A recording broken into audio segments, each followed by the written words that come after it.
Welcome to the Lincoln City Council meeting of March 16th, 2026. Please be advised a copy of the Open Meetings Act is posted at the back of the chambers by the northwest door. Let us all rise for the Pledge of Allegiance, followed by a short moment of silent meditation. Please remain standing if you are able. Pledge allegiance to the flag of the United States of America and to the republic for which it stands, one nation, under God, indivisible, with liberty and justice for all.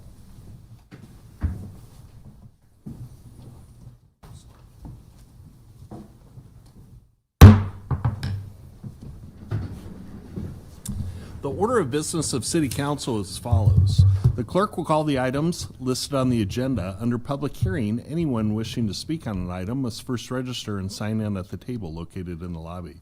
The council shall require any member of the public addressing the council to identify themselves, the name of any organization represented by such person, and their address, unless the address requirement is waived to protect the security of the individual. Each speaker should state whether they are speaking in favor of or in opposition to the item. Testimony is limited to 5 minutes per speaker. Anyone wishing to speak on an agenda item shall come forward after the clerk reads that item and the applicant has presented. After public comments, the applicant may make one short rebuttal. After public hearings, the council will vote on resolutions and items listed under third reading. On the second and last Mondays of the month, immediately prior to adjournment, anyone may speak on any issue not on the agenda for that date nor planned for a future agenda. We ask that all speakers strive for civility and allow the business of council to proceed unimpeded. Will the clerk please call the first item of business? Up first, we have our consent agenda, which are items 1 and 2. All right. Do we have any staff reports on the consent agenda items? Seeing none, is there any member of the public who would like to comment on the consent agenda items? If so, please come forward now. Seeing none, we can proceed. Okay, we can now vote on these items. Item 1A is approving a professional services agreement, supplement number 1, for construction engineering services between the City of Lincoln and Olson for the 84th Street and College Park Drive traffic signal project, introduced by Weber. So moved. Second. Second by Beckius. Is there any discussion? Seeing none, please call the roll. Beckius, Yes. Schob, Yes. Duden, Yes. Washington, Yes. Weber, Yes. Bowers, Yes. Carlson. Yes. Motion carried 7-0. Item 1B is approving professional services agreement supplement number 2 for construction engineering services between the City of Lincoln and Alfred Benish and Company for the Adams Street, 36th Street to 49th Street project, introduced by Weber. So moved. Second. Second by Beckius. Any discussion? Seeing none, please call the roll. Schob, Yes. Duden, Yes. Washington, Yes. Weber, Yes. Bowers, Yes. Beckius, Yes. Carlson. Yes. Motion carried 7-0. Item 1C is approving the distribution of funds representing interest earnings on short-term investments of idle funds during the month ended January 31st, 2026, introduced by Beckius. So moved. Second. Second, Washington. Any discussion? Seeing none, please call the roll. Duden, Yes. Washington, Yes. Weber, Yes. Bowers, Yes. Schob, Yes. Beckius, Yes. Carlson. Yes. Motion carried 7-0. Items 2A through 2C are setting the hearing dates on liquor items, introduced by Schob. So moved. Second. Second by Weber. Any discussion?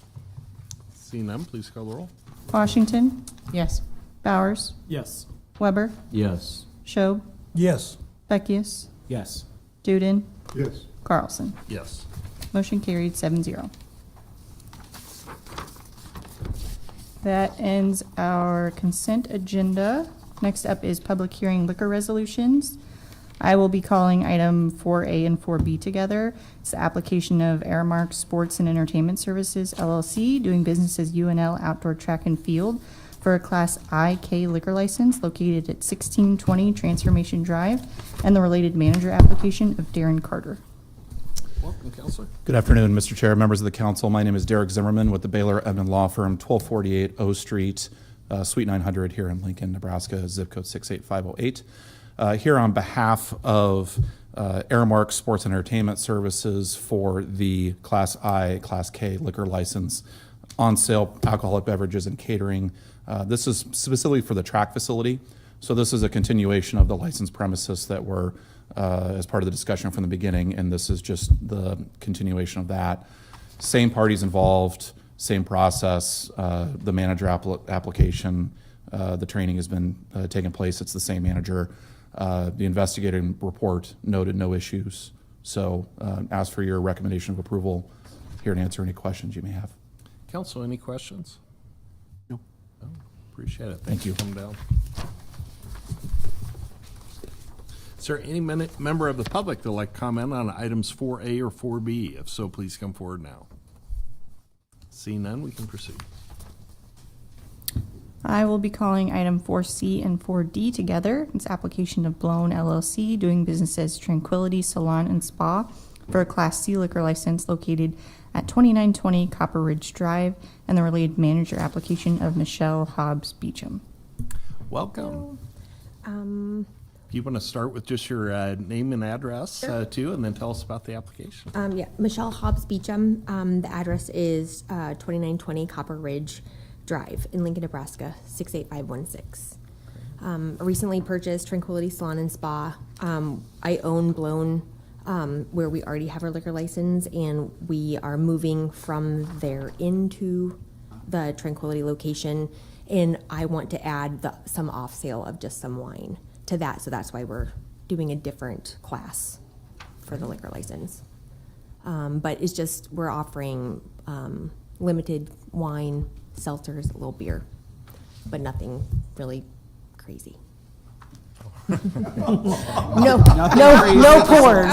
We're not pouring anything other than wine. Yeah. Council, any questions for the applicant? I just hope LPD doesn't have to show up. I hope so too.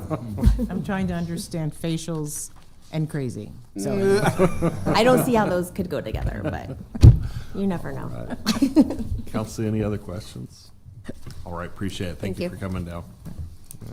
Are there any members of the public like to comment on item 4C or 4D? Please come forward now. Is it my turn? Mr. Chair, seeing no one else coming forward to discuss these agenda items, I'd like to move approval of items 4A through 4D. I'd second. Second by Weber. Any discussion? Seeing none, please call the roll. Weber, Yes. Schob, Yes. Duden, Yes. Beckius, Yes. Washington, yes. Bowers, Yes. Carlson. Yes. Motion carried 7-0. All right, up next is our public hearing resolutions. Item 5A is accepting and approving the report of new impending claims against the city for February 16th through February 28th, 2026. All right. Is there anyone that would like to address council on new impending claims against the city? If so, please come forward now. New impending claims against the city.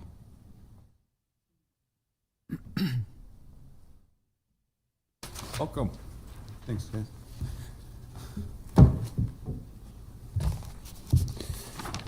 Oh, boy. It's been a year. Hi, guys. Hi. Um, You want to start with your name and address too, and you can then tell us Yes, about your sir. claim.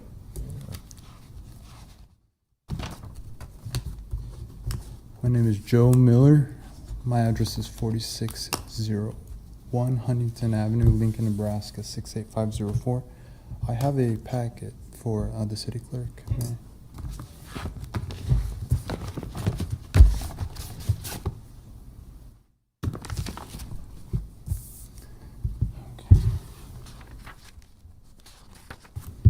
Sorry, I got one hand to work with. All right.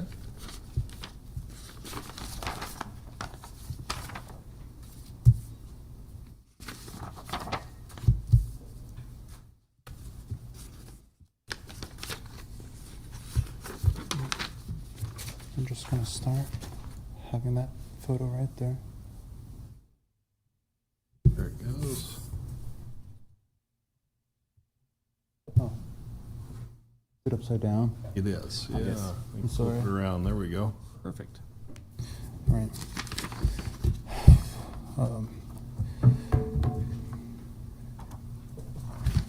Good evening, members of the council. My name is Joe Miller, and I'm a homeowner here in Lincoln, Nebraska. My address is 4601 Huntington Avenue here in Lincoln. I'm here to present a timeline involving several city-owned trees that were identified by Parks and Recreation Forestry as rotten and unstable, but remained standing long enough to cause repeated property damage to my home. On July 24th, 2024, a city-owned tree fell onto my house, damaging the roof and the interior of my kitchen significantly. That was the beginning. After that incident, I contacted Parks and Recreation Forestry and requested an immediate inspection of the remaining trees near my property. When the city came out, they determined that several trees outside of my property line were indeed rotten and unstable and marked them for removal. Over the following months, while my home was still undergoing extensive repair from the first incident, I made additional attempts to follow up the city regarding the removal of those marked trees. Unfortunately, before those trees were removed, another one fell. On August 9th, 2025, a second city-owned tree that had already been marked for removal fell on my property, crushing my tool shed, destroying most of its contents, and damaging my fence significantly. The following day, I submitted an urgent report through the Uplink City app expressing concern about the remaining trees that were still standing and already identified as hazardous. Between August and December of 2025, I made repeated calls, left various voicemails with the city, specifically Chris Myers, requesting that the marked trees be removed. Despite those efforts, the trees remained standing until January 2026. When the city finally removed the remaining trees that had originally been marked back in the summer of 2024, the second tree that fell caused significant property damage. My insurance had covered part of the loss, but only at a depreciated value, which left me responsible for the remaining costs and repair. I should also note that as an individual with a stroke-related disability and unfixed and limited income, I'm left with very little income, and I cannot afford to make those repairs on my own. Because the tree had already been identified by the city as rotten and scheduled for removal, I am respectfully asking the city to review my situation and consider reimbursing me for the remaining balance that insurance did not cover. I brought a printed outline, documented the events and my attempts to follow up on this issue, along with a breakdown itemizing the total cost of damages, what insurance covered, and the remaining cost of what I'm requesting that the city approve to cover. On the last few pages, I've attached images of the following damages in the trees and its markings.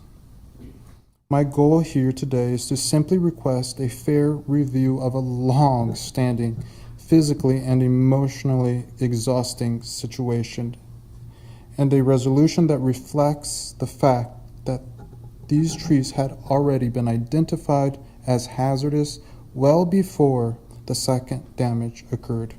I'm simply asking for a fair resolution that reflects both the documented damages and the city's prior knowledge of these hazardous trees. Thank you for your time. I also have some images and anything you need. Thank you. Council, any questions? Mr. Duden? Yeah, Councilman Duden. Sir, can you tell me how much are you asking for? Yes, sir.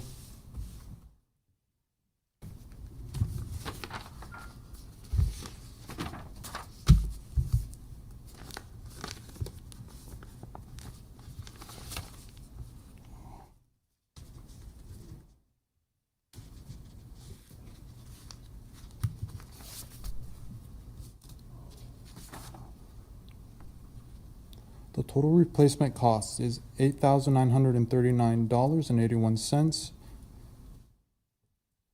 Um, And how much did the insurance pay you? yes, sir.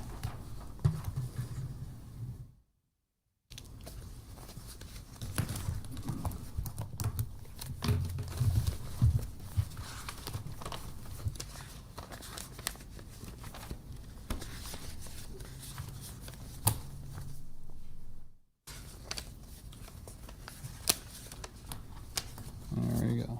I knew I was gonna need this. Right.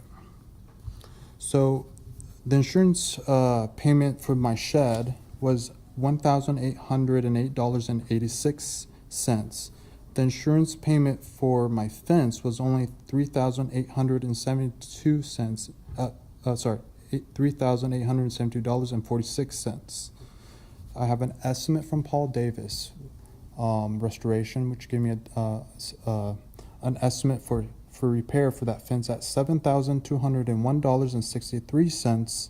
My tool shed, the replacement value for its contents, I have two. One that I submitted to insurance while the tree was already on my fence. I couldn't access anything inside the shed or underneath the tree until the city removed that tree. And so there's an amended of 7 items that I find valuable enough that I added to my claim as an amended amount. And that gave me a total of $7,419.50. That's including the shed and all its contents and what insurance wouldn't pay. So my total insurance payments, so that $1,000 check and that $3,000 check, just to give you an idea, is $5,681.32, which if you subtract that amount from the total amount that I'm requesting, that gives you the remaining balance of $8,939.81. And what did the city tell you about that? The city, the attorney, the letter that I got, Yes. they said that they're not,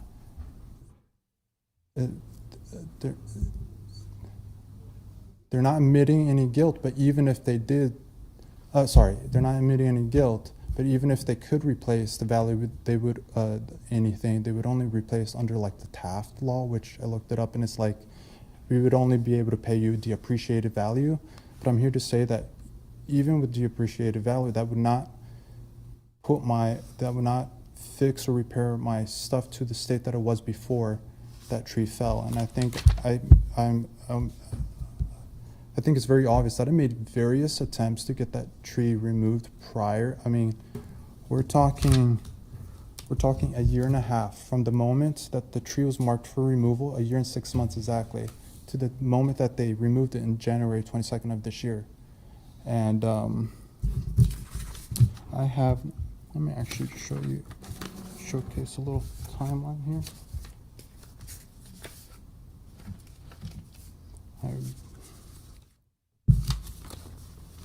I don't need those anymore. These are just insurance stuff.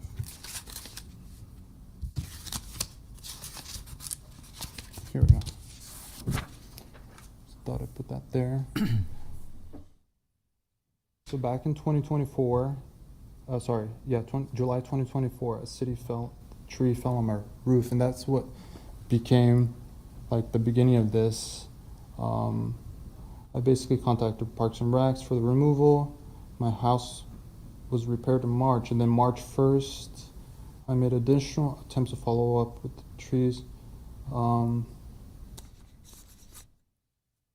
The second tree fell on August 9th. So we had from July 24 all the way till August 9th. What is that, like a year?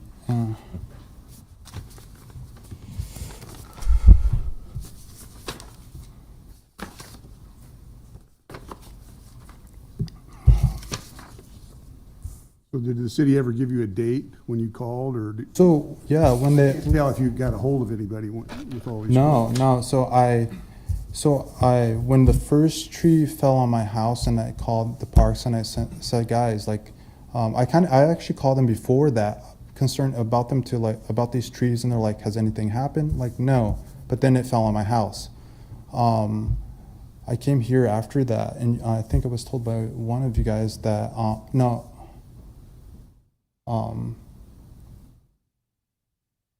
can't remember who I talked to, but somebody said that I wouldn't be able to file a claim because the city had no prior knowledge of that tree that fell on my house. So I pretty much, when that tree fell, I made aggressive contact with the Parks and Recs when they came out, and he marked the trees for removal. I talked to him. I saw him out there. He said, I asked him, how long did these usually take? Oh, between 3 to 6 months. We'll get it done later this year. It's funny because my neighbor up the street called Parks and Recs to get a tree removed from her property. They came in within 3 months and removed it almost immediately. And so I thought that, well, that's funny. So after that, I mean, I was calling, hey, can you guys remove it? Can you guys remove it? It's funny enough, ironically enough, I called the day before, August 8th, and because branches were falling down, I was like, hey guys, the tree is still up. Can you guys get this tree out? August 9th was that big storm that knocked everything down. And I just thought it was so funny because since that first tree fell on my house, it was so overwhelming that I was just so eager to get those trees that were marked to get those trees out, you know. And I have some photos showcasing the markings and the damages. So as you can see here, I don't know what that number is, 329. And I don't know if you can see it there. That's the other that's the middle tree. And that's the tree that broke. And you can see how hollow and rotten that tree is. And you can see here again are the 3 trees markings, my own photos. And then this is the kind of the condition of that tree, and that's when the city was removing the tree and they cut it in half. I mean, you can see that tree was completely porous. I also took some photos of the trunk, of the base. So after they removed the trees on January 22nd, took some photos just to show the condition and how rotten those trees were. And as you can see, photo number 1, that's the tree that fell on my house. That space you see there, that void, that's how deep that rot was. And that tree was the middle tree.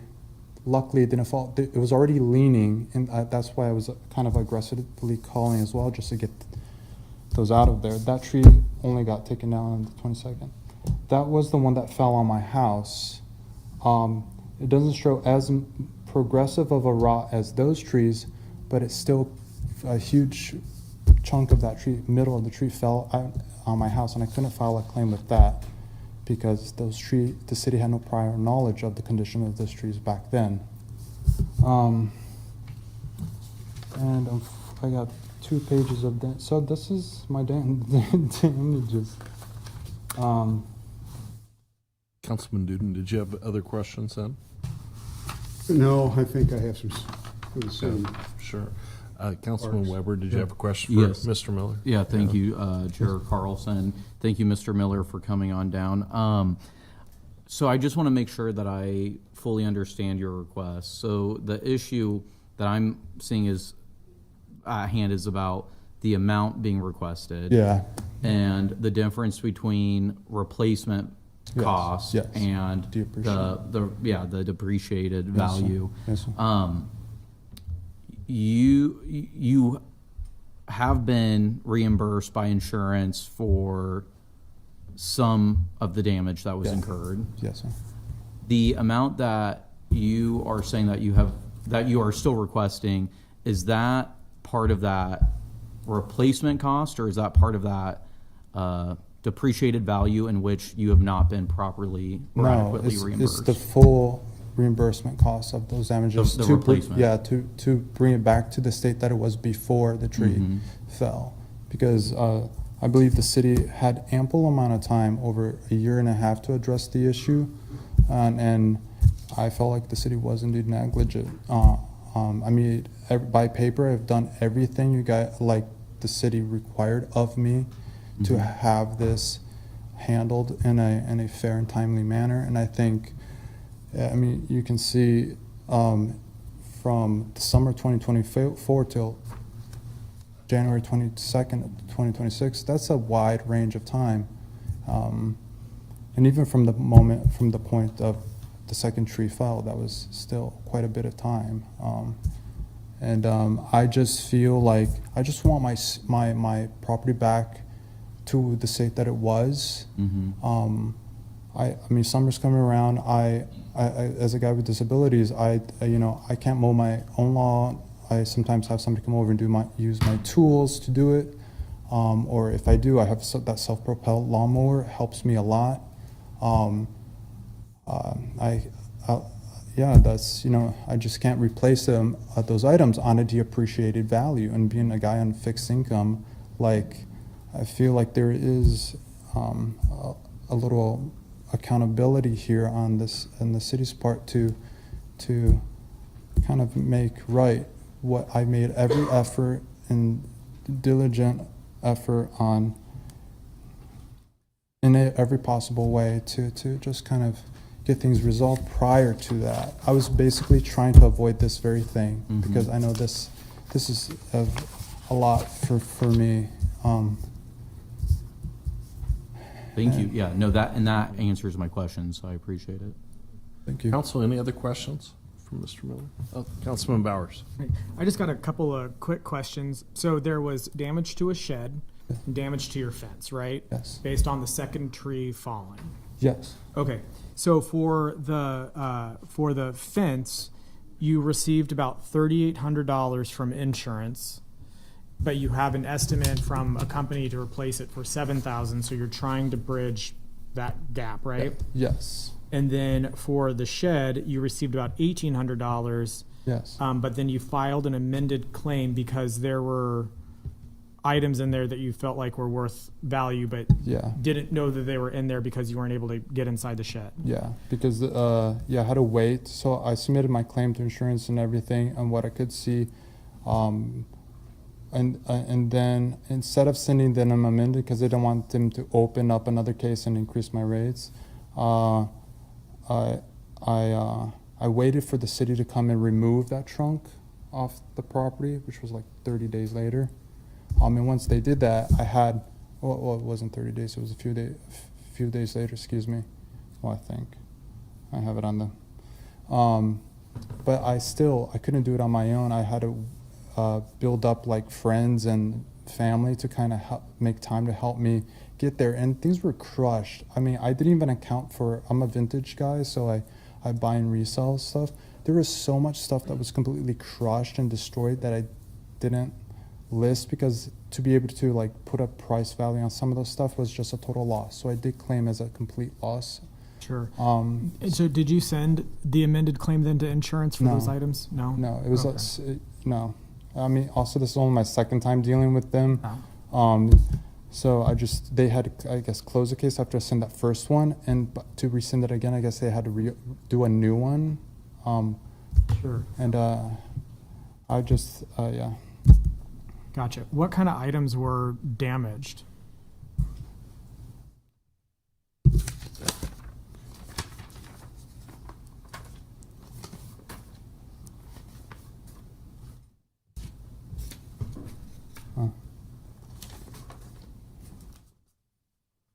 Bear with me, folks. No, I mean, you're doing a good job presenting a case. I appreciate the pictures. It's I have a list to follow that helps me. Oh, all right. I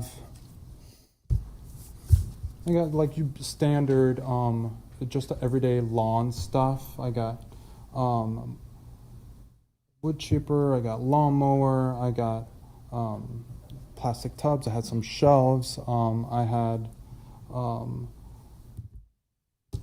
so it's funny, the Benjamin Moore cans and paints were brand new from the interior remodel I was doing, and and I just put them in there. So this is, as you can see here, so this is what items I submitted to insurance, and then there are 7 itemized it's funny because I didn't put the shed under my insurance quote. I totally kind of blanked. I was just focused on the items. So, yeah, they got some miscellaneous tools, which I put for about 400, but I know it's probably, I probably have a lot more than that, but I just had my drill set, I had my rooftop tent, which I take on some personal solo trips, and yeah, that's basically, Got it. Thanks so much. yes, sir. All right. Council, any other questions for Mr. Miller? All right. Appreciate it. Thank you. Thanks so much, Mr. Gross.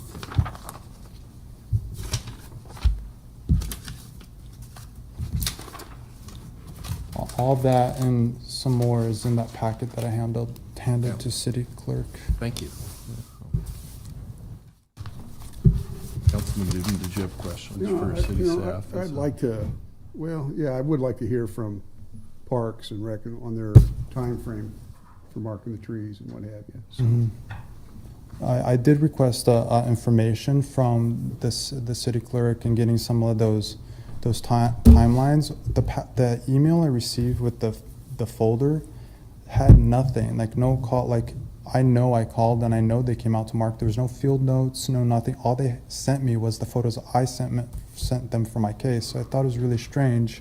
So when I called Parks and Recs directly and was asking for a timeline or like give me a specific date that I called, just want to confirm my notes, they told me contact the city clerk, and I didn't receive the folders I received. I did receive a field note of the removal for the January 22nd, but I couldn't get a hold of any documentation prior to that.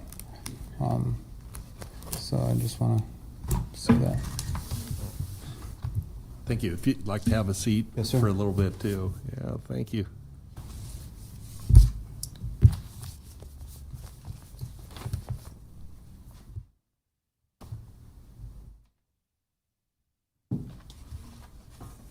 Yancey Christie, City Attorney. I don't think you asked for me to come up, but I came up anyway. if I may.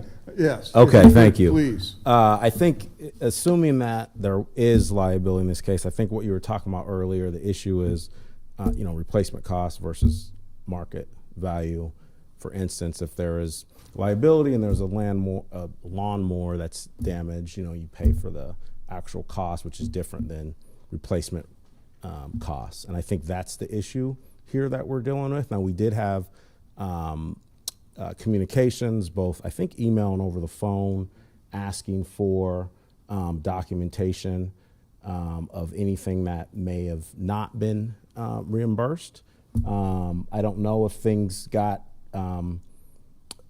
provided today that were not provided to us, but it's my understanding that we did not have anything. We didn't have any evidence of anything that had not been replaced by insurance. I'm willing to, I see him nodding, suggesting that he has a new list. If I'm willing to, have my office look at these new items. It sounds like, again, he's nodding. It sounds like he's now come up with some new items. If I'm willing to look at that, but again, the issue was not the issue that was presented before us was, market value versus, replacement cost. The amount to go buy a new piece of item or replace it is not what, assuming there's liability, is not what we would be liable for under traditional negligence law.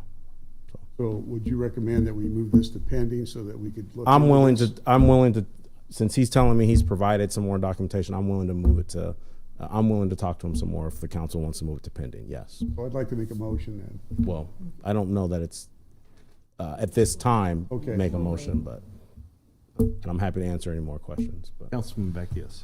Is this the second time Mr. Miller has been in front of this body? I do not know off the top of my head. Third? Okay, because I think in the past, some of my peers have asked for additional information or wanting to put it on pending previously, and I don't know that anyone has done any sort of work with the attorney's office in order to effectuate change. So I just want to throw that out there as a reminder to folks that, when the request is to put it on to pending status, that if people don't follow up, nothing happens. Thank you, Chair. All right. Any other questions? All right, appreciate it. Thank you. Thank All right. Is there anyone else who would like to address council on behalf of new and pending claims against the city? If so, please come forward. Welcome. Yeah. I'm going to start with your name and address and tell us about My name is Jamal Murat, and my address 2210 North 69th Street, 68505.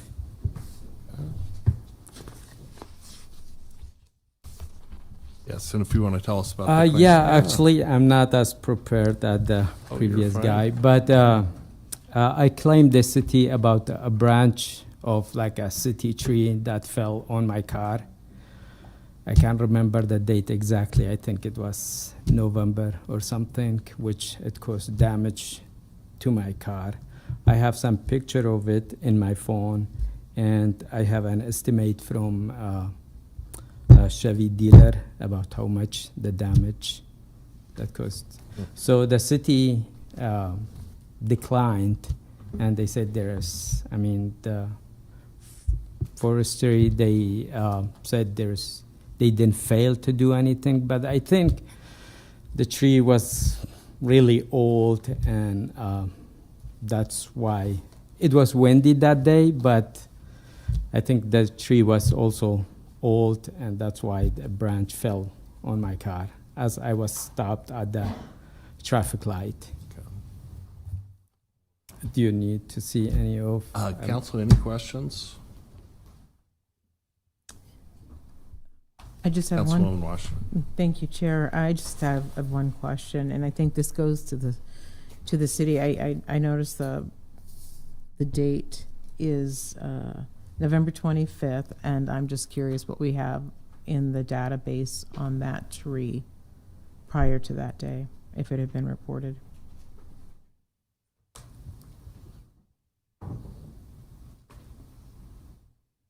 And you're welcome to have a seat here while we're talking to staff too. Yeah. Oh, Yeah. Yeah, you said what? just, You we- can just have a seat I'm right asking here. the, Yeah. a staff person, all right. So, hi. Hi, I'm Sarah Rada, and I'm an assistant city attorney, 555 South 10th Street, and I was assigned to Mr. Murad's claim. And he sent in a claim that on November 25th, 2025, and he did say it was a windy day, about 27th and J Street, that a branch from a city tree dropped onto his car while he was driving and caused some damage. I did have a chance to look over documentation from forestry, and prior to November 2025, there were no reported concerns with the tree, indicating that the city was not able to foresee or was not on notice that the tree was susceptible to further damage or failure or the limbs dropping. So that's why city law recommended the denial of the claim. Okay, thank you. Council, any other questions? Appreciate it. Thank you. Thank you. Sir, anyone else would like to address new and pending claims against the city? If so, please come forward now.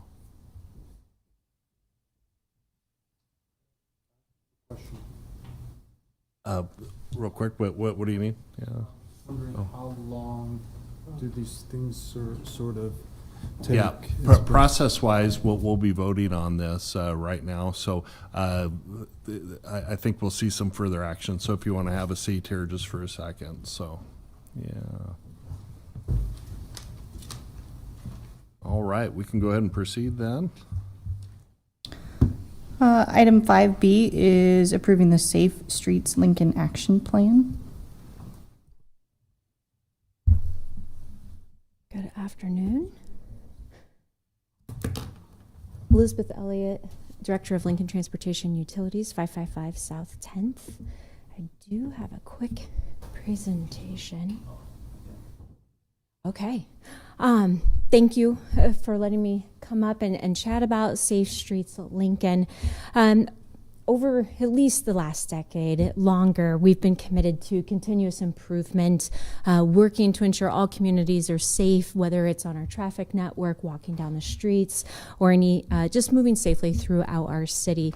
And as part of that, we are embracing formally the vision of a future with 0 fatalities, 0 serious injuries in any part of our traffic network system. And when I say traffic, I'm meaning the vehicular, but also pedestrian and cyclists. We want to make sure that we know that even one life lost is too many. And so we're here with this action plan to just make a formal, concerted effort to make sure that this is formalized. And I want to walk through that very briefly. Vision Zero is a nationwide approach to transportation safety that aims to eliminate all traffic deaths and serious injuries. It really is a mindset shift. It is saying the historic way of looking at it is crashes, deaths are inevitable. It's just going to happen.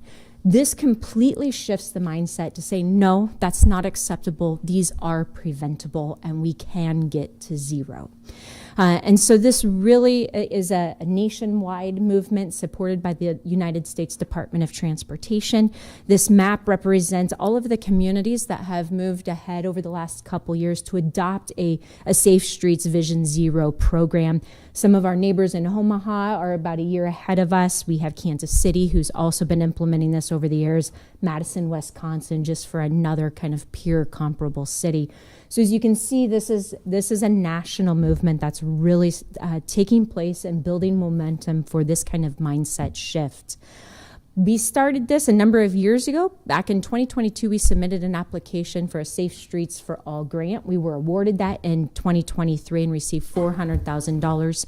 We matched that with another $100,000 to pull together a consultant, our task force teams, to really develop a formal plan that is not just LTU, but citywide.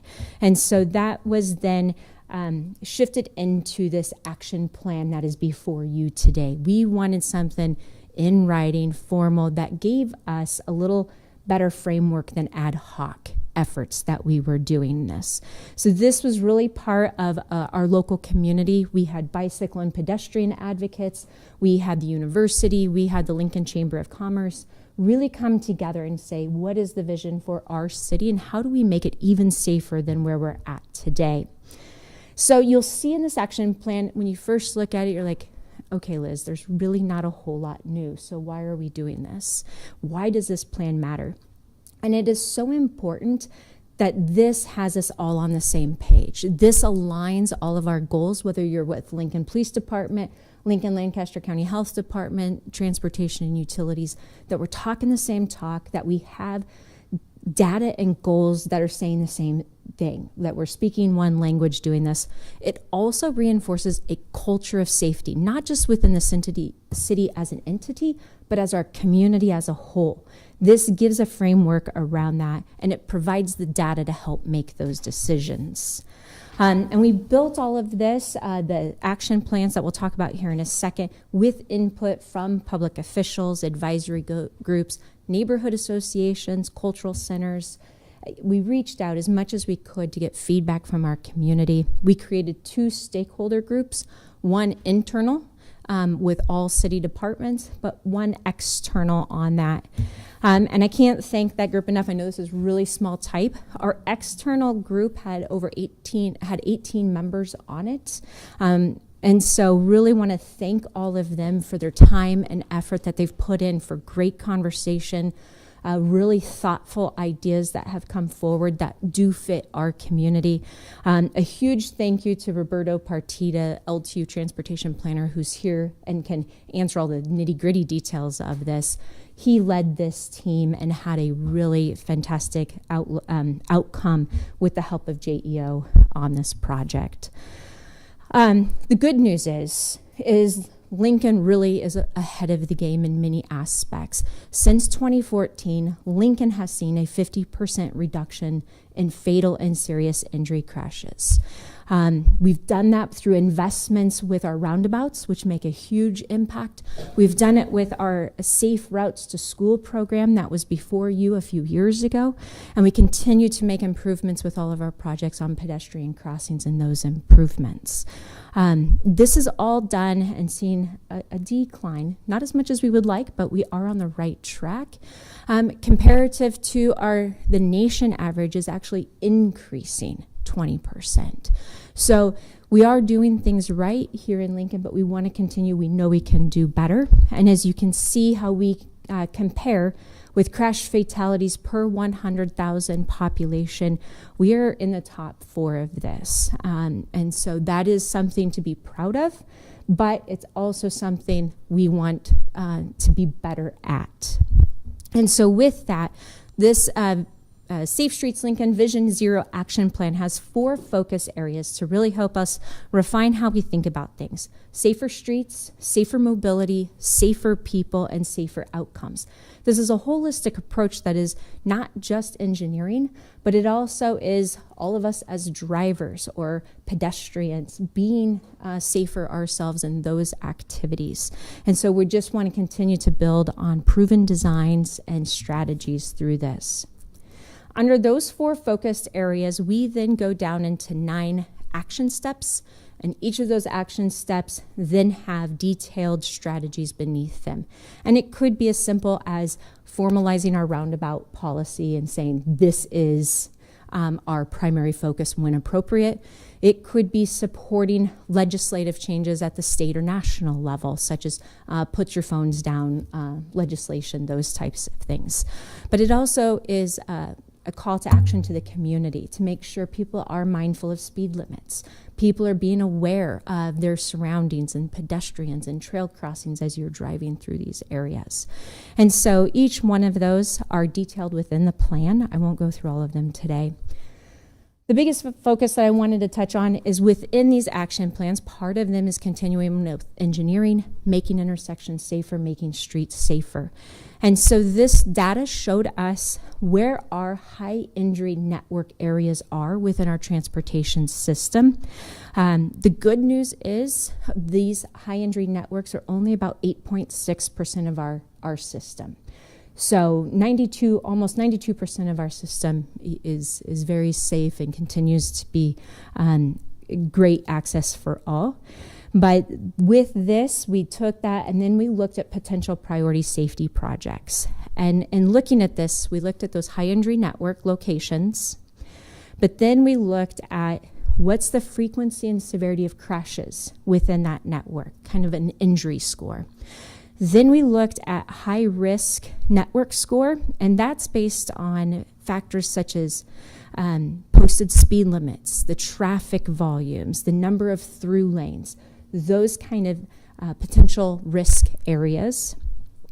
We then also looked at socioeconomic score, and that looked at proximity to schools, business districts, were they missing sidewalks, are there locations within that census block that have low vehicle ownership, maybe a higher share of public transportation use in those areas?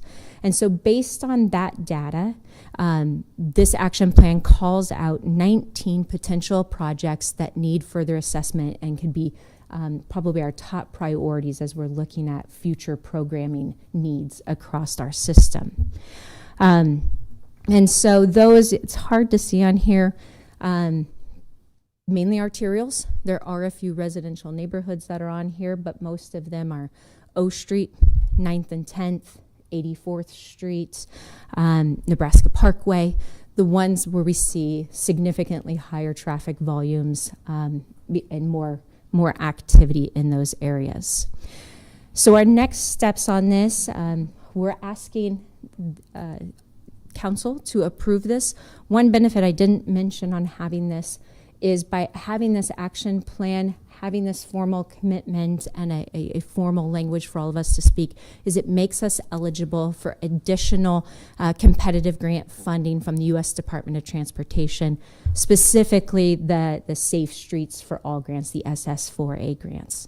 We are anticipating a NOFO, a Notice of Funding opportunity for that grant to be coming out any day now, sometime between now and the middle of April. So having this approved today will make us eligible and we can apply for one of those grants, hopefully covering one of these 19 projects that's on our list. We are in the middle of creating a website that will have real data to show our progress, to show where the work is being done and continue to be updated for everyone to see. As always, with every project that we do, we will continue to use our roundabouts first priority. We will also continue our safe routes to school efforts that we've been doing the last several years. We will be creating a Safe Streets Lincoln Committee that's outlined as one of the action items within the action plan. That way we have a focused group of people that are not making sure we're not just doing ad hoc work, that we're focused, that we are making concerted efforts to see this happen. And then we will ultimately commit, and you'll see it in the report, to an annual progress report coming before you and the public to show our progress and what efforts have we been doing committed to this Vision Zero goal that we have. So we do also ask for all of your help and the community's help, because like I said, this is not just an engineering thing. It's not just a speed enforcement type thing. This is everybody out there slowing down, obeying speed limits, staying alert, avoiding distraction, whether you're walking, riding a bike, or riding, get off the phone, making sure that we are sharing the road with everybody, and speak up and join this conversation, and hopefully together we can hit our future goal of 0 deaths and serious injuries. So happy to answer any questions you have. Like I said, I do have Roberto Pertida, and we do have JEO here as well to answer any questions. Councilman Beckius. Thank you, Chair Carlson. Thank you, Director Elliott. Appreciate the overview on Safe Streets Lincoln. The presentation that you shared with us spoke to potential projects in the existing urban infrastructure that could use upgrading or additional attention, what have you, to address some of the potential problem areas that exist in the as-built environment today. Can you address how this program may impact policy moving forward when we talk about new growth areas, for example, if it would impact potential policy on new growth areas? And then how does the city go about balancing those potential policy changes and impacts with the community's desire to keep housing affordable and not necessarily passing on increased regulation onto new housing development? Can you square that up a little bit or to speak to that? I don't know that I have this perfect way to solve all of those, because there is always that tension between needing more infrastructure and the cost of that infrastructure. A lot of these changes are things that are already in place, roundabouts, and that's been something that's been ongoing effort. And I think all roundabouts are a great example in our community, because oftentimes the upfront cost is less. You're talking about less right-of-way dedication, sometimes less construction costs, and then ongoing lower cost in terms of being able to operate a roundabout versus a traffic light. I think roundabouts are great examples. I'm talking more about, additional turn lanes or longer turn lanes or things like that, things that we've had rubs on developments in the last couple of years in terms of how do you anticipate or do you know how this will maybe impact those policy decisions? I think we're going to, as always, continue to have conversations, but always looking for additional funding. So whether it's local grants, those opportunities, really making sure, and I think having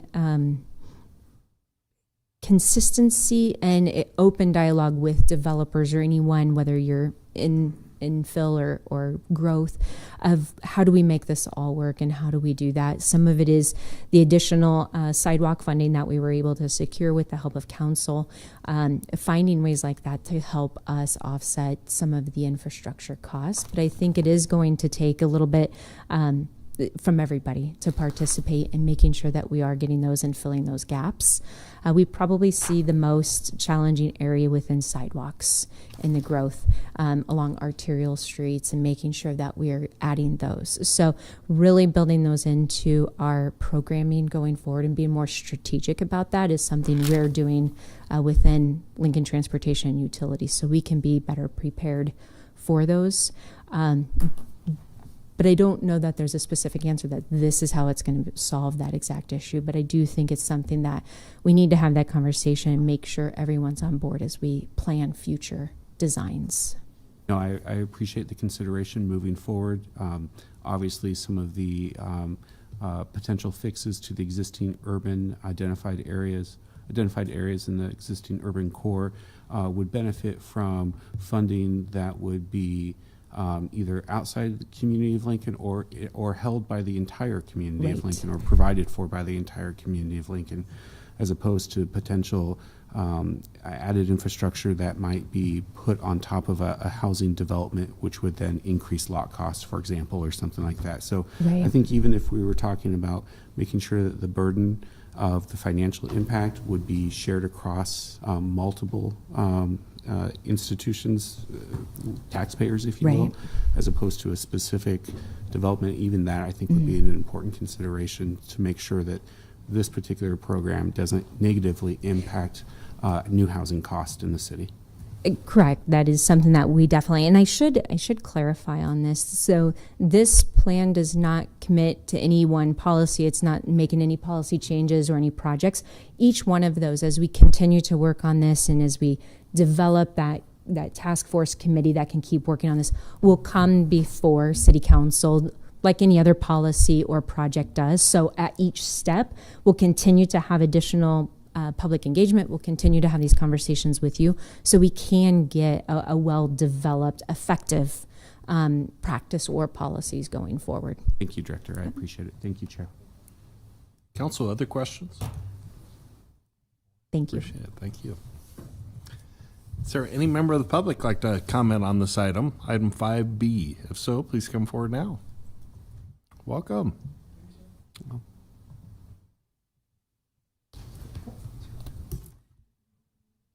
Chair Carlson and members of the council.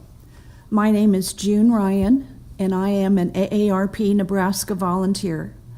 I reside at 5959 Pinnacle Place, 68521. I have been a resident of Lincoln for nearly 30 years, and I am proud to call Lincoln my home.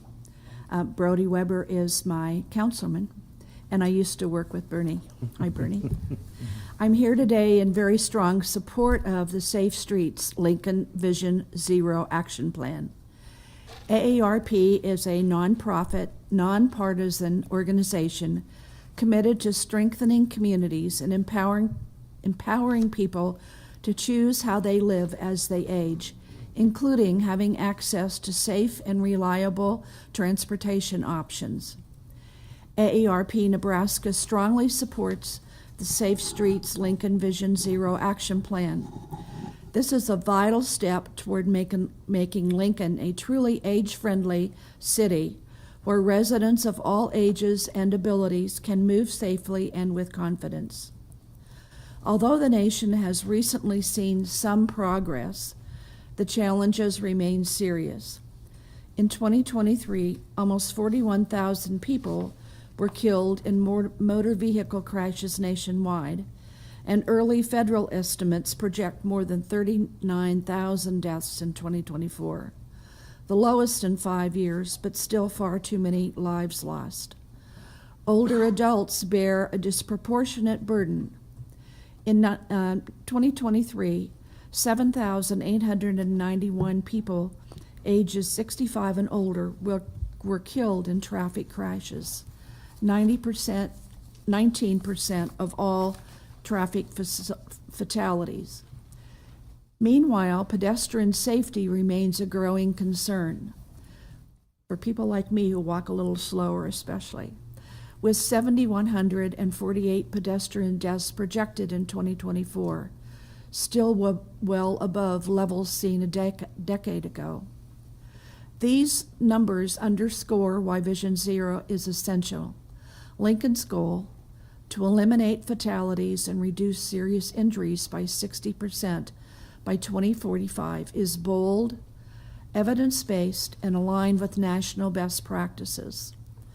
What we appreciate most about the plan are three of its core strengths. First, the plan sets clear, measurable goals and commits to transparency and public accountability, an essential foundation for long-term success. Secondly, it focuses on the factors most tied to preventing death and injury: safer speeds, safer street design, and addressing impairment and distraction. National research shows that speed management and street design changes are among the most effective tools available. And I, for one, love my roundabout. Third, the plan prioritizes public engagement and incorporates community experience. AARP Nebraska appreciates the opportunity to serve as a member of the Safe Streets Lincoln Community Task Force, and we value the collaborative approach and the city's commitment to inclusive planning. This work is especially important for older adults who may be more physically vulnerable in a crash and often rely heavily on safe crossings, predictable intersections, slower vehicle speeds, well-designed sidewalks, and transit connections. These improvements benefit everyone, but they are crucial for maintaining independence and mobility as people age. Simply put, for older people, mobility is independence, and safe mobility is a hallmark of a livable, age-friendly community. The Safe Streets Lincoln Vision Zero Action Plan, that's a mouthful. But it says what we need it to say. It's a thoughtful, evidence-based roadmap that will save lives, support healthy aging, and strengthen Lincoln's future. AARP Nebraska is proud to support this plan, and we will look forward to partnering on its implementation. Thank you for your time and your commitment to building safer streets for everyone. And with a name like Ryan, I have to say, happy St. Patrick's Day. That's it. All right. I'll be thank happy you. to answer any questions you might Council, any have. questions? I like the green. Yeah. Thank you. Appreciate it. Thank you. Thank you. Right. Welcome. Good afternoon. I'm Curtis Olson. I'm the Injury Prevention Coordinator for the Trauma Center at Bryan West Campus at 2300 South 16th Street here in Lincoln. I'm here to speak with enthusiastic support in favor of the Safe Streets Lincoln Vision Zero action plan presented to the council today. Thank you for the opportunity to speak. Bryan West Campus is Lincoln's Level 2 trauma center. When a patient is critically injured in a motor vehicle crash or when a pedestrian is struck by a motor vehicle, they're often transported by Lincoln Fire and Rescue to our facility. Last year, our facility received and treated over 2,700 critically injured patients from our city and from around the region. And we care for these patients from initial resuscitation through recovery and into rehabilitation.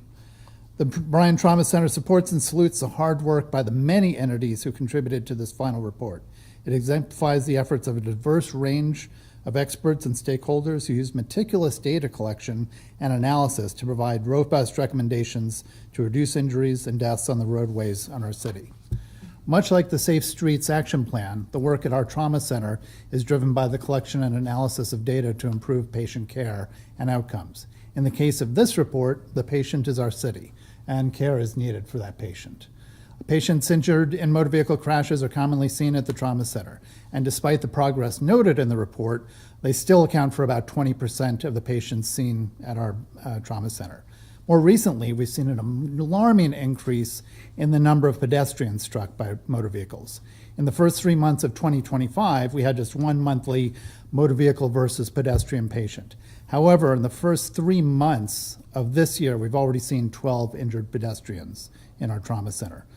And please consider that behind each of those statistics is a member of our community who suddenly finds themselves in our trauma bay.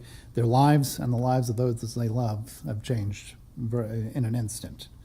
As the injury prevention coordinator, my clinicians often gift me with something like this on my desk on a Monday morning. So as you can see, this is a damaged bicycle helmet. And my clinicians know that I'm a passionate advocate for motorcycle and bicycle helmet use. So that helmet represents a life saved, but it also represents an opportunity to enact policies that will help prevent future injuries like that. So overall, our center stands ready 24 hours a day, 7 days a week to receive and treat patients from our city and our region. We're honored to provide the best care for our critically injured patients, but we also share the goal of using education, enforcement, and engineering interventions to keep individuals outside of our doors. For us, the best outcome is for a person and a population not to need our care at all.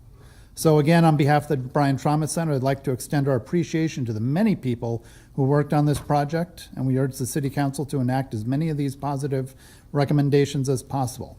At Bryan, we'll continue to support these efforts with our own education and injury prevention activities in the community and region. Finally, I urge everyone present here and everyone watching online to please walk and drive carefully in the city. Thanks very much. I'll be glad to take any questions you have. Council, any questions? Appreciate it. Thank you. Okay, thanks for the opportunity Appreciate to speak on behalf of the Trauma Center.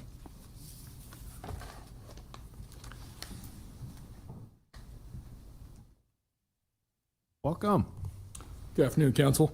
Thank you for having me. I'm Kyle Porter. I'm with Lincoln Public Schools Security Coordinator, 5905 O Street, Lincoln, Nebraska, 68510. Wanted to speak more on behalf of being part of the committee that has helped build this plan.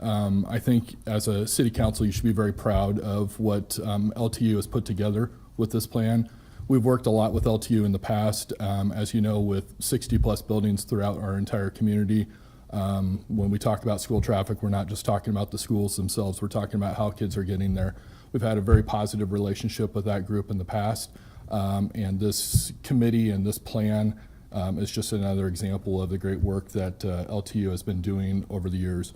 Also want to give a shout out with LTU. We work a lot with Melissa Ramos-Lamley, Shane Dostal, and Roberto Padilla in a lot of different facets in the past, including a nationally recognized award a few years ago with Saratoga Elementary School that I think they should get a lot of credit for as well.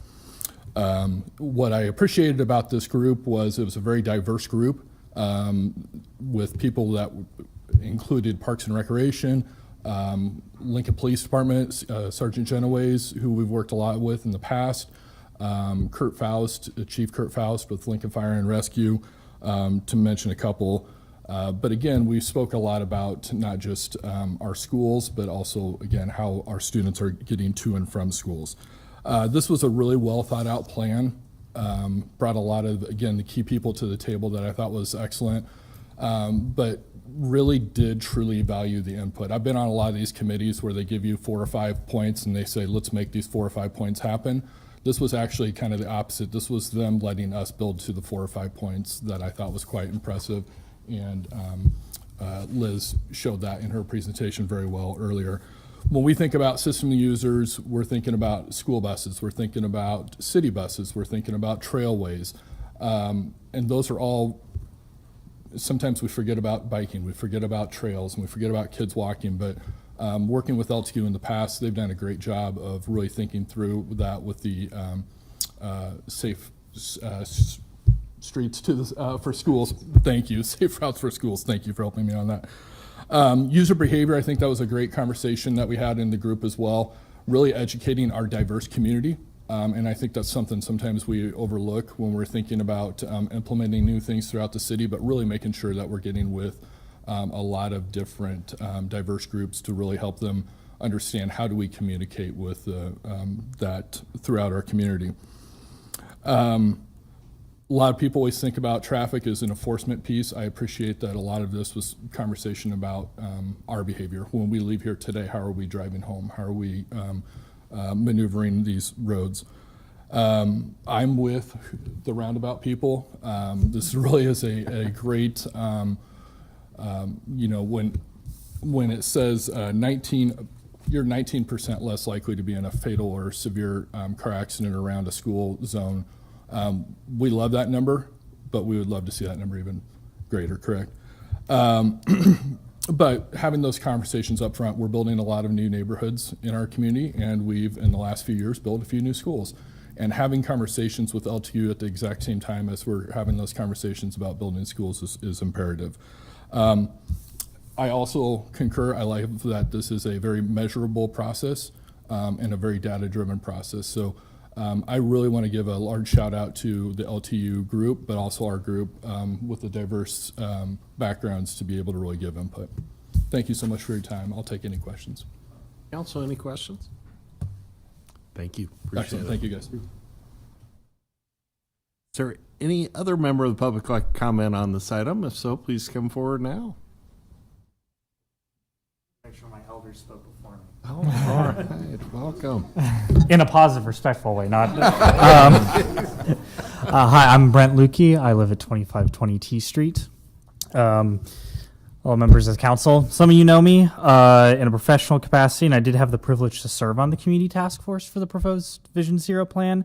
But today I'm here to speak as a private citizen on the item, representing myself, but also my neighbors, my friends and family with mobility limitations, and other Lincolnites who are likewise foolish enough to get on a motorcycle from time to time. So I'm representing that community a bit as well.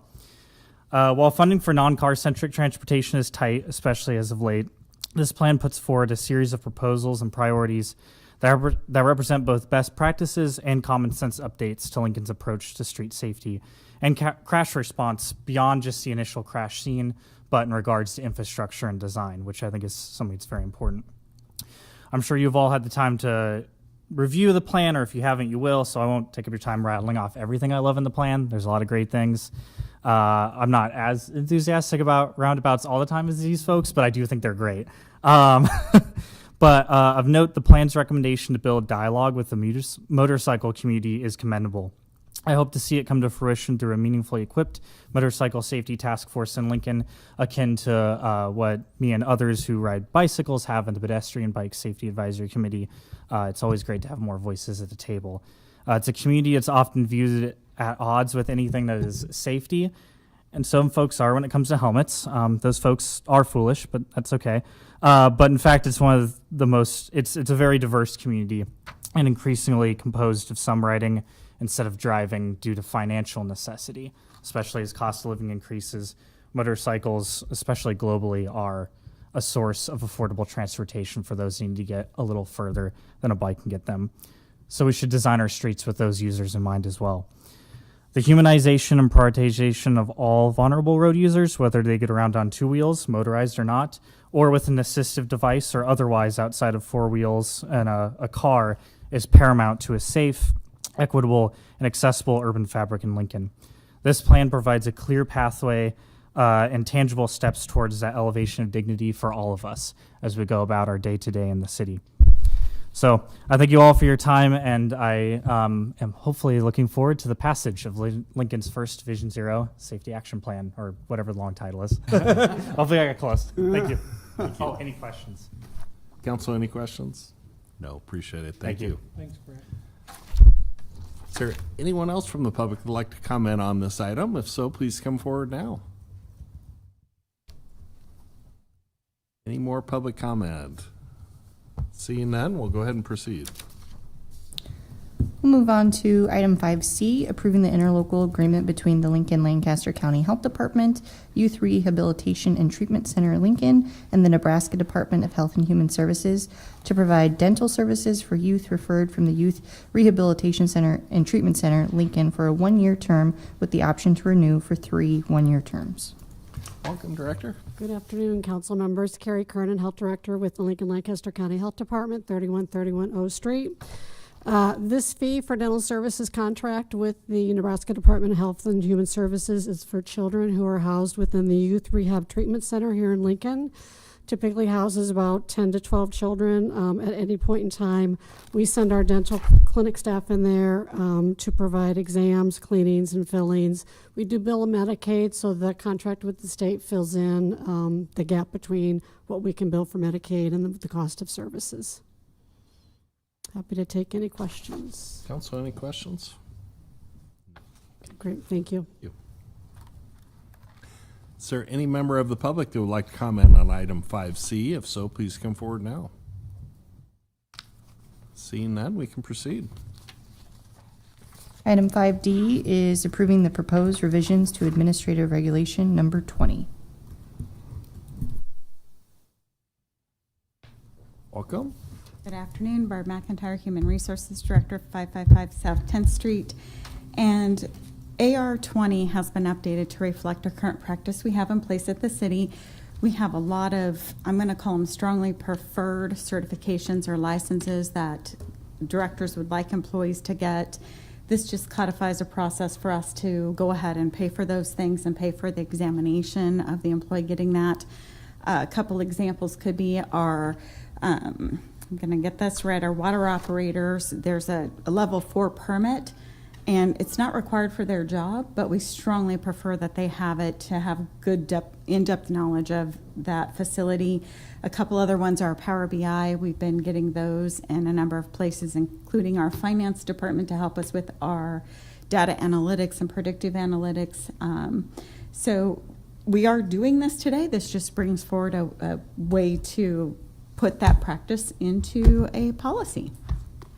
Any questions? Council, any questions? No? Councilman Duden.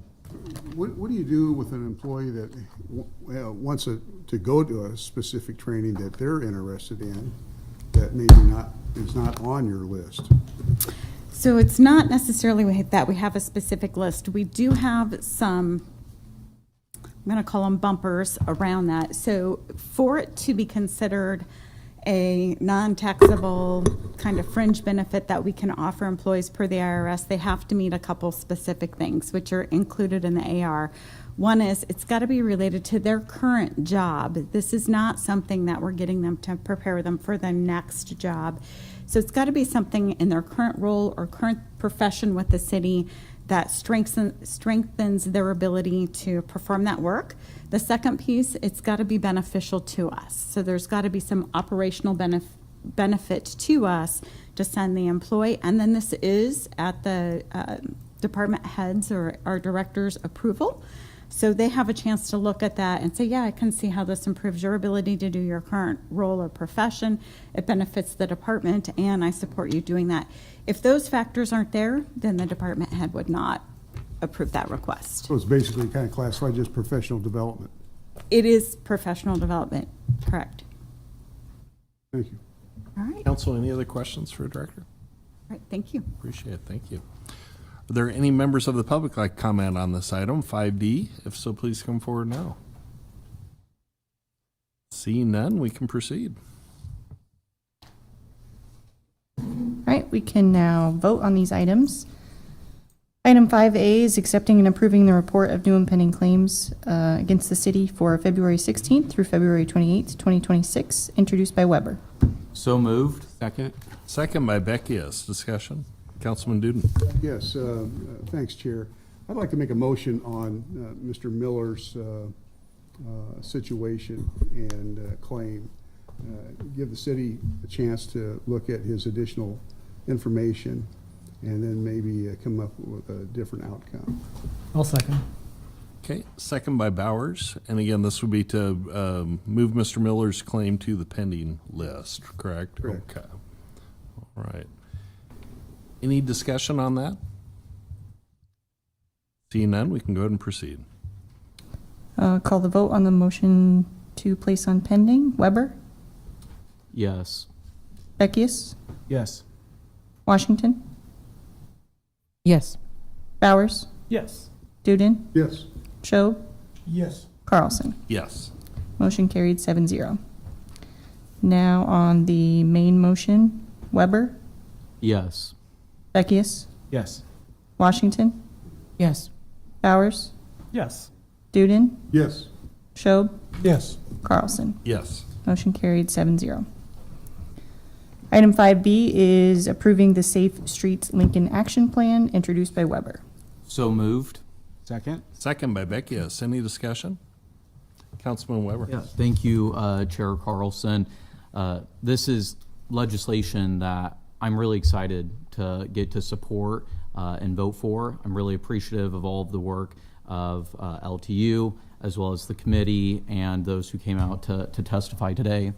We talk a lot on this dais about public safety, and I think it's important to keep in mind that traffic safety is public safety.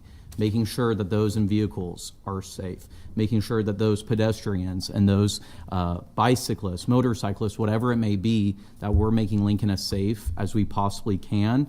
And this action plan puts us one step closer to doing that. There's a lot of conversation about roundabouts, and I know people have strong feelings both ways, right? This was definitely more pro roundabout here today, but I know that the community has thoughts on it. But this is so much larger than roundabouts, right? It is about pedestrian zones. It's about quick building with city resources. It's about improving our sidewalks and our trails for our pedestrians and our cyclists. And it's about DUI prevention. And it's about so many other things about what safe streets look like. And this framework doesn't just open up opportunities for funding. It creates an approach, and what I like is that it's not a siloed approach. It creates this comprehensive approach for all of us in Lincoln to play a role in making sure that we have a safer community, whether that's as a driver, whether that's as someone who's walking through a crosswalk, whatever it may be. And I know that we can't get to zero traffic fatality without trying. And so that's why I'm really excited for this step and appreciate everyone's support for it, and I'll be voting yes. All right. Council, other comments? Hear, hear. Councilman Duden. I'm going to echo a little bit of what Brody just said, because I'm a big proponent of public safety. I actually love roundabouts because it totally eliminates right-angle collisions, period. And they just don't happen with a roundabout. But we're also becoming a very mobile society. We've got people operating bicycles, electric bikes, and some of those are pretty fast. And I like the approach today where we heard from AARP, we heard someone from the hospital, Bryan Hospital. There's such a collective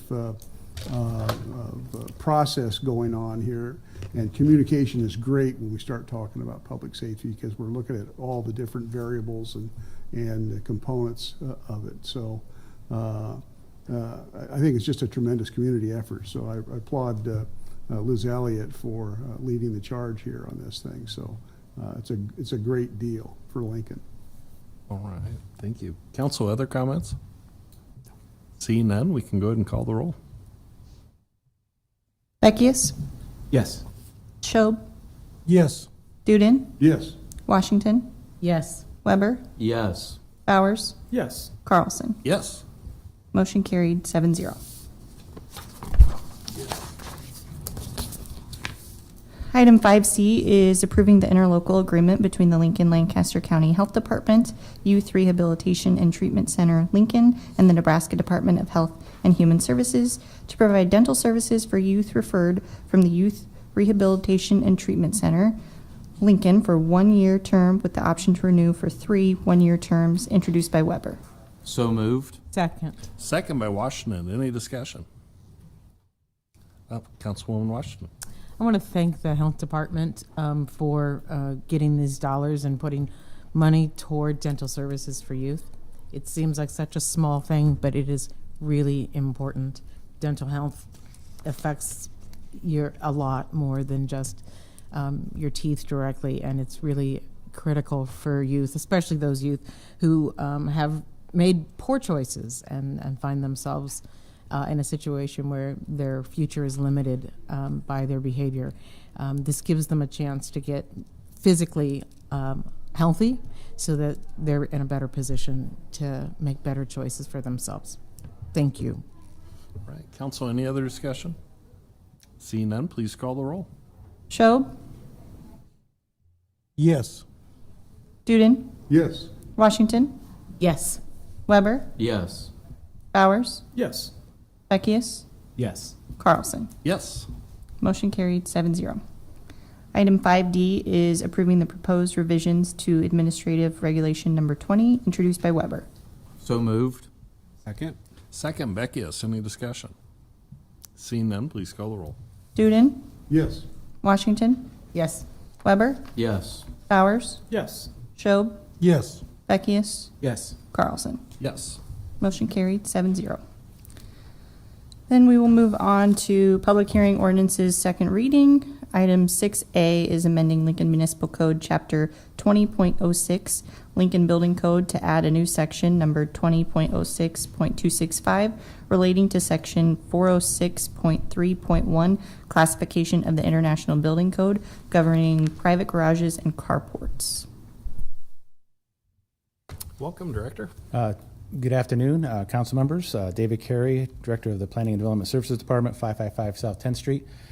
Here today to request your consideration and discussion on a proposed text amendment to our building code. And this is related to the International Building Code, or IBC, in direct relation to how fire ratings are required for multiple private garages and carports. So a little bit of background on this, though. I will start this conversation out by noting that this is a good example of our team identifying and reacting to an opportunity to make the code work better and to provide some cost savings for projects that otherwise would, the way that the code is currently written, but would be required to make sure that there's an additional level of fire rating that we have determined is not necessary for life safety purposes. How we got to this point is that the requirement that is in the code right now was part of the 2015 building code updates that the city of Lincoln did not accurately adopt after that was adopted, but we did adopt the 2018 set of code changes, and that by that point this change was already in there. Hindsight is that this specific language wasn't picked up as a specific change in the 2018 code because it wasn't changed at that point in time. It was changed in 2015. So it came back around to us with a current project looking at the specific language and the way that it's written. It would require a certain type of fire rating using the term fire barrier, which requires in these types of multiple garages, as you see in apartment complexes in particular, to take a level of fire rating all the way up to the trusses, which is quite a bit more expensive than it is if we require them in the walls and in the ceiling instead, which is the way that we had been requiring it, but under the way that it's written, we are realizing that it would otherwise be required to go all the way up to the trusses. And it's approximated to be about a 20% cost savings, or requiring 20% more of a cost if we don't change this. So that is what is before you today for your consideration, and I will try to answer your questions if you have any. Council, what questions do we have? Appreciate it. Okay. Thank you, Director. Thank you. Are there any members of the public that would like to comment on this item, 6A? If so, please come forward now. Seeing none, we can proceed. Moving on to Section 7, public hearing liquor resolutions. Item 7A is public hearing for the cancellation of the Class C liquor license of BSR Incorporated, doing business as The Office, located at 640 West Prospector Court, Suite 200. Yancey Christie, City Attorney, 555 South 10th. We have had communications with one of the attorneys for, I think, one of the businesses, and they are asking for a continuance. We'd like to hear them both at the same time, and so therefore we are asking that both of these be continued for 1 week.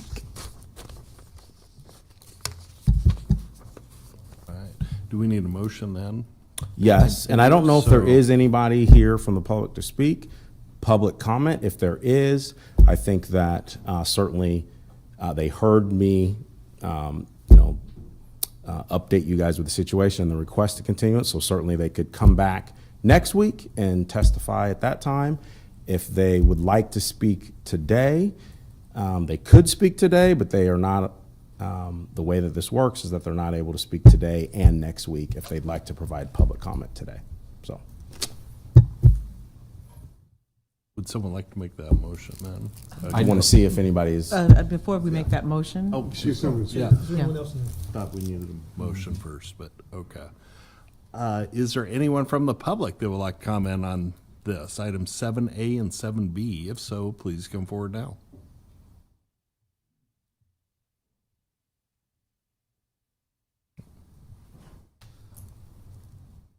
Welcome. Welcome. My name is Jason Enquist. I'm the general manager at Playmakers at 7B. I was to ask, we just hired an attorney on this matter today, and he was asking if we could get a 30-day continuance instead of 7 for him to prepare. No, I think at this time I'm asking for 1 week. I'm happy to have the attorney reach out to me, and we can take it from there. Okay, works for me. Yeah, All right, thank you. All right, thank you. Chair Councilwoman Carlson, Watts. I make a motion that we continue this for 1 week. I second it. Okay, motion made by Washington, seconded by Duden. Any discussion? And we're just on 7A, is that correct? Both 7A and 7B. Okay, thank you. Thanks for that clarity. Yeah, on 7A and 7B. Motion's been made and seconded. We can go ahead and call the roll. Washington, Yes. Bowers, Yes. Weber, Yes. Schob, Yes. Beckius, Yes. Duden, Yes. Carlson. Yes. Motion carried 7-0. That ends our public hearing. We now move on to ordinances, third reading, and related resolutions. Item 8A is amending the pay schedule for the employee group whose classifications are assigned to the pay range prefixed by the letter W by creating the classification Human Resources Business Partner, introduced by Washington. So moved. Second. Second by Weber. Any discussion? Seeing none, please call the roll. Schob, Yes. Washington, Yes. Beckius, Yes. Weber, Yes. Bowers, Yes. Duden, Yes. Carlson. Yes. Motion carried 7-0. Item 8B is amending the pay schedule for the employee group whose classifications are assigned to the pay range prefixed by the letter N by creating the classification General Laborer, introduced by Washington. So moved. Second. Second by Weber. Any discussion? Seeing none, please call the roll. Weber, Yes. Schob, Yes. Duden, Yes. Beckius, Yes. Washington, Yes. Bowers, Yes. Carlson. Yes.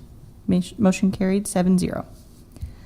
Item 8C is amending the pay schedule for employee group whose classifications are assigned to the pay range which is prefixed by the letter M by changing the pay range class 1310 purchasing agent from M6 to W3, introduced by Washington.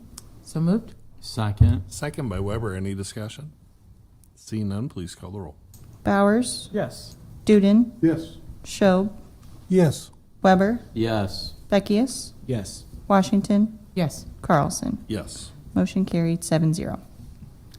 Item 8D is amending Lincoln Municipal Code Section 2.76.175 Compensation Plan, Promotion, Transfer, or Demotion to add the P classification by amending Section 2.76.370 Authorized Holidays to add recognized holidays for employees in the P classification by amending Section 2.76.403 Paid Parental Leave to add police trainees and fire trainees and clarifying the qualifying circumstances, and by amending Section 2.76.560 Outside Employment to modify the language to match the current process, introduced by Washington. So moved. Second. Second by Weber. Any discussion? Seeing none, please call the roll. Duden, Yes. Bowers, Yes. Washington, Yes. Schob, Yes. Weber, Yes. Beckius, Yes. Carlson. Yes. Motion carried 7-0. Item 8E is text amendment 26001, application of Lorenzo Ball to amend Lincoln Municipal Code Section 27.63.810 Farm Winery to modify provisions related to the sale of food and alcohol produced on and off-site, along with provisions related to the allowed use of a single-family dwelling and provisions for associated social hall special permits at a farm winery, introduced by Washington. So moved. Second. Second by Weber. Any discussion? Councilwoman Washington. I would like to offer a motion to amend number 1 on this item. The motion is in order to remove unnecessary language about short-term rentals, and also to clarify that if the premises has a special permit for a social hall, in addition, that social hall is not, that use or revenue is not to be added to the farm winery revenue. Second by Beckius. Any discussion? Councilman? No, I was just gonna second. All right. We're on top of it. All right. Thank you. Motion's made and seconded. We'll go ahead and call the roll. Beckius, Yes. Duden, Yes. Schob, Yes. Washington, Yes. Weber, Yes. Bowers, Yes. Carlson. Yes. Motion carried 7-0. And the main motion. Oh, sorry. The main motion. For the main motion, My apologies, Chair. Beckius, Yes. Duden, Yes. Schob, Yes. Washington, Yes. Weber, Yes. Bowers, Yes. Carlson. Yes. Motion carried 7-0. That ends our ordinance's third reading. Our resolutions first reading are items 9A through 9B. Ordinances first reading are items 10A through 10C, and pending list 11A through 11C. Chair Carlson, I would move adjournment. I second that. Motion made by Beckius, second by Duden. All in favor say aye. Aye. Opposed? We are adjourned. Thank you all.